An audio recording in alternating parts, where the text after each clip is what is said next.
कहते हैं अपने ही कर्मों को अगर आदमी सुधार लेवे तो मेरे भाई बहन अपना जीवन ही स्वर्ग बन जाए।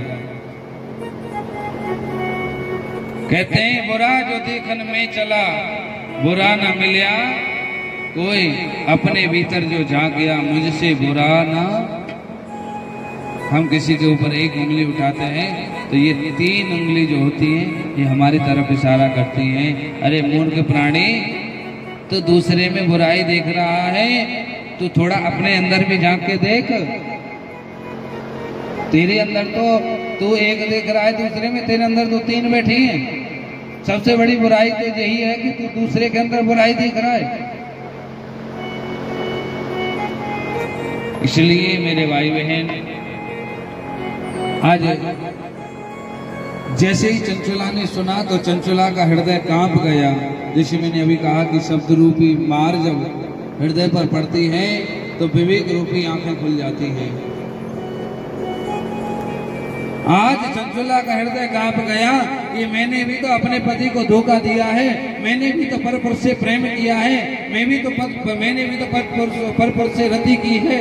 तो इसका मतलब मुझे भी नरक में इन यातनाओं का सामना करना पड़ेगा। घबरा गया। और जैसे ही मेरे भाई बहन ब्राह्मण देवता ने कथा को विराम किया, आज तुरंत चरण पकड़ के रोने लगे। और ऐसा कहते हैं मेरे भाई बहन, अब वैद्य के पास जाओ तो बीमारी को छुपाना नहीं चाहिए। ऐसे ही गुरु के पास जाओ तो अपनी बीमारी को छुपाना नहीं चाहिए, क्योंकि वैद्य के पास जाओगे बीमारी को छुपाओगे तो इलाज नहीं हो पाएगा। ऐसे ही गुरु के पास जाओगे और गुरु से बताने में संकोच लगेगा, आप अपने दुख दर्द को छुपाओगे तो वो बढ़ेगा, कम नहीं होगा। मेरे भाई बहन, आज तो आंख जल से भर आई, रोने लगी और कहने लगी, ब्राह्मण देव आप तो ब्राह्मण देव नहीं, आप तो गुरु हो कि आपके शब्दों ने आज मेरे विवेक रूपी नेत्र खोल दिए कि मुझसे भी तो ये अपराध बना है, मैंने भी तो परपुरुष से प्रेम किया है, तो इसका मतलब मुझे भी नरक जाना पड़ेगा। आज ब्राह्मण देवता कहने लगा, देवी ऐसा कहते हैं यदि जीवन में पहली बात तो पाप करो मत, पहली बात पाप करो मत, और फिर भी कोई अनजाने में पाप बन जाए, और ऐसा कहते हैं यदि पाप के बाद यदि ताप हो जाए, ताप का मतलब है प्रायश्चित कर लिया जाए, तो वह कुछ पाप कम हो जाता है। और पाप के बाद यदि ताप नहीं हुआ तो वही पाप वज्र बन जाता है, और मेरे भाई बहन जब अगला जन्म मिलता है तो वही वज्र रूपी पाप हमारे जीवन में आता है, जो कि हमको भोगना ही पड़ता है। बोलो हर हर, जोर से बोलेंगे हर हर।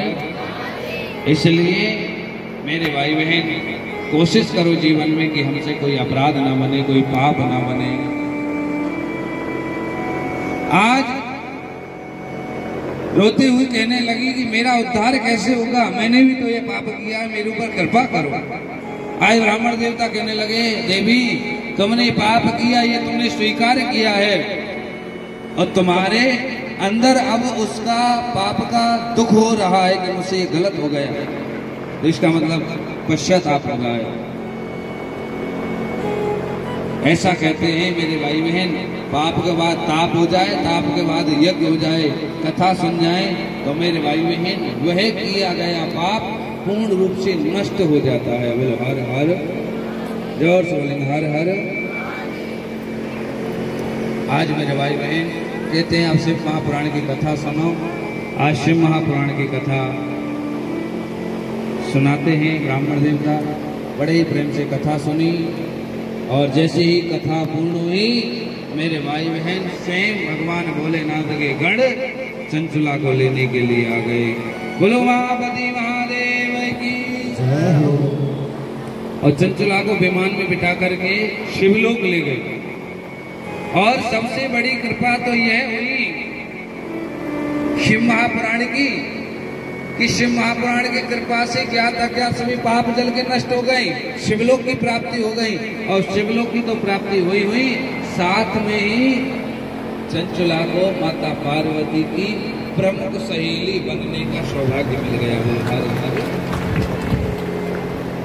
ये सब किसकी कृपा है? शिव महापुराण की। मेरे भाई बहन, इधर सूची कहते हैं सोनकादिक ऋषियों, एक बार चंचला गंभीर होकर के बैठ गई तो माता पार्वती कहने लगी, चंचला आज इतनी उदास क्यों है, क्या बात है? तो कहने लगी, देखिए माँ, तुमने मुझे अपनी सहेली बना लिया है। और कभी कभी क्या होता है, जब जीवन में कोई परेशानी होती है तो माता बहनें अपनी सहेलियों को शेयर कर लेती हैं बात।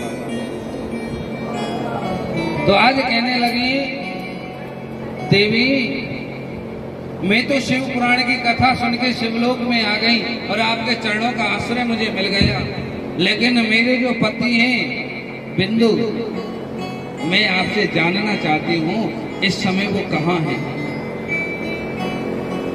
तो माता पार्वती ने प्रसन्न होकर के कहा, देखो मैं तुम्हें दिव्य दृष्टि देती हूँ थोड़ी देर के लिए, देख लो तुम्हारा पति कहाँ है। आज थोड़ी देर के लिए चंचला को दिव्य दृष्टि मिल गई तो क्या देखा कि उसका जो पति है, उसका जो पति है मेरे भाई बहन प्रेत बन करके और आज भटक रहा है, कभी उछल रहा है, कभी रो रहा है।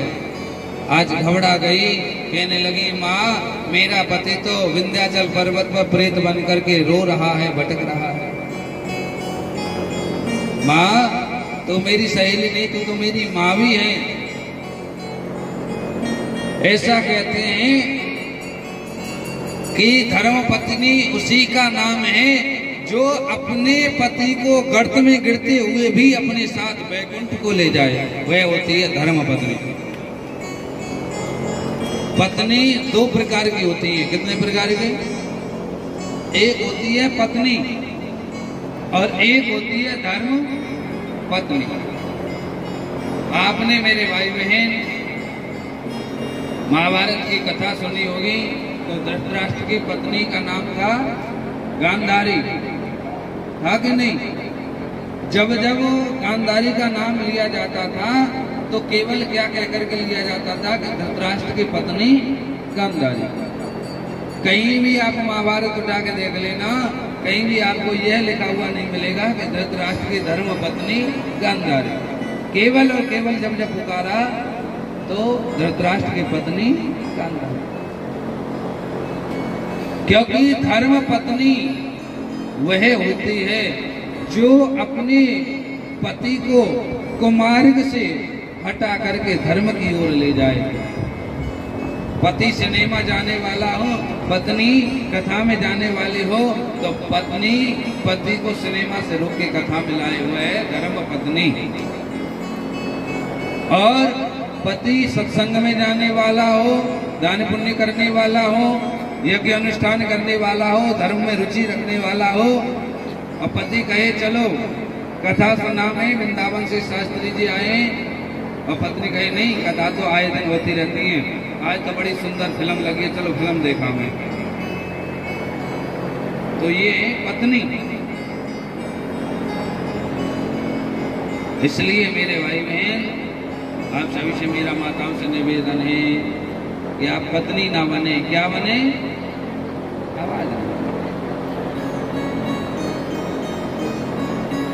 मुझे तो ऐसा लगता है कि आप में शायद ऐसी कोई माता नहीं होगी जो सिनेमा जाती हो। आप तो सभी शतमार्ग पर लगे हुए भक्ति के लोग हैं।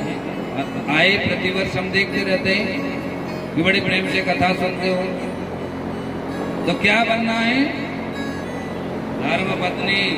पतिदेव कहे नहीं चलो आज शॉपिंग के लिए चलें, तो क्या कहना है? नहीं नहीं, शॉपिंग तो बाद में होती रहेगी।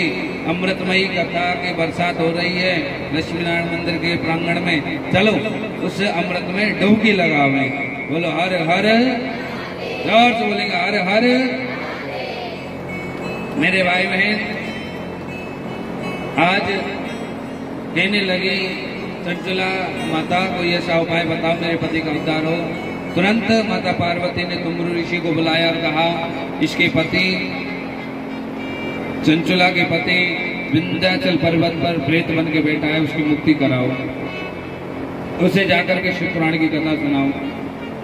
आज मेरे भाई बहन, जब कथा होती है तो उस कथा में यजमान की आवश्यकता पड़ती है कि नहीं? हाँ या ना? तो आज तुंबरु ऋषि कहने लगे, माँ कथा तो होगी लेकिन यजमान कौन बनेगा? तो मेरे भाई बहन, आज माता पार्वती भगवान भोलेनाथ इस कथा के स्वयं यजमान भी बने। बोलो हर हर। आज माता पार्वती भगवान भोलेनाथ श्रृंगार करते हैं और श्रृंगार करके जब आए और पूछा, भैया आज कैसे लग रहे हो? तो कहा, बड़े ही सुंदर लग रहे हो। आज जो आप गंगू कुंड पर गणगौर की जो पूजा करते हैं ना, ये भगवान भोलेनाथ और माता पार्वती का ही है, स्वरूप का ही प्रतीक है। बोलो हर हर। आज के दिन, जिस दिन, आज नहीं समझे कि मैं आज कथा सुना रहा हूँ, नहीं समझे कि महाराज जी कह रहे हैं कि आज के दिन गणगौर की पूजा होती थी, ये तो निकल गया उसका। यानी जिस दिन तुंबरु ऋषि ने कहा, उस दिन श्रृंगार करके आए और श्रृंगार करके इतने सुंदर आए कि स्वयं शिव पुराण के यजमान बने और यजमान बन के आज बिंदु का उद्धार कराते हैं और उसको भी उद्धार करा करके शिवलोक की प्राप्ति कराते हैं। बाद में वह गढ़ों में स्थापित हो जाता है। इसके बाद सूर्य कहते हैं, स्वयंकादिक ऋषियों, मैं तुम्हें शिव महापुराण की थोड़ी सी विधि बताऊं कि कैसे कैसे इसका आयोजन होना चाहिए। कहा कि इसे सुंदर ब्राह्मण से इसका मुहूर्त दिखावें, सुंदर मुहूर्त में इसे प्रारंभ करें, सुंदर वेदियों की स्थापना करें, शिव महापुराण की स्थापना इसी जगह पर करें जहाँ बाहर की कोई आवाजें नहीं आती हो, ध्वनि प्रदूषण न हो, सुंदर शब्दों में इसे गाया जाए। और जो माताएं कलश उठाती हैं वे अपने कलशों के सामने सुबह शाम दीपक घी के जोड़ें। ऐसा कहते हैं मेरे भाई बहन, जो भी भगवान भोलेनाथ के दरबार में जाकर के दीपक जलाता है तो मेरे भगवान भोलेनाथ उसके बदले में उसके जीवन में इतनी रोशनी भर देते हैं, इतना धन दौलत भर देते हैं कि उससे संभाले से नहीं संभाला जाता है। बोलो हर हर। आगे आप सुनोगे कि भगवान ने कैसे एक कुबेर को कुबेर बनाया, आगे आप सुनोगे। आज समय का अभाव है तो आज की कथा को भी विराम देंगे। बड़े ही कम शब्दों में मैंने तुम्हें बिंदु का प्रेतत्व योनि से मुक्ति का उपाय सुनाया। इस कथा की विधि है कि सभी प्रेम से, श्रद्धा और भाव से सुने, ज्यादा से ज्यादा लोगों को इसमें लेके आवे। ऐसा कहते हैं, आपके माध्यम से यदि कोई कथा श्रवण करता है, आपके बुलाने के माध्यम से भी यदि कोई कथा श्रवण करता है तो उसके पुण्य आपको भी मिलते हैं। इसलिए कल जब आवे तो 10 माता बहनें साथ में और 10 माता बहनें साथ में, अपने साथ में 20-20 माता बहनें लेके आवे ताकि ये पांडाल चकाचक भर जावे। बोलो हर हर। हैं लाएंगे हाँ या ना? हाँ, बोलो हर हर। कथा का तो नियम ये भी है कि व्रत रह के कथा सुने, निराहार रह के कथा सुने। अगर ऐसा नहीं हो, शरीर सामर्थ्य नहीं हो तो फलाहार लेकर के कथा सुने।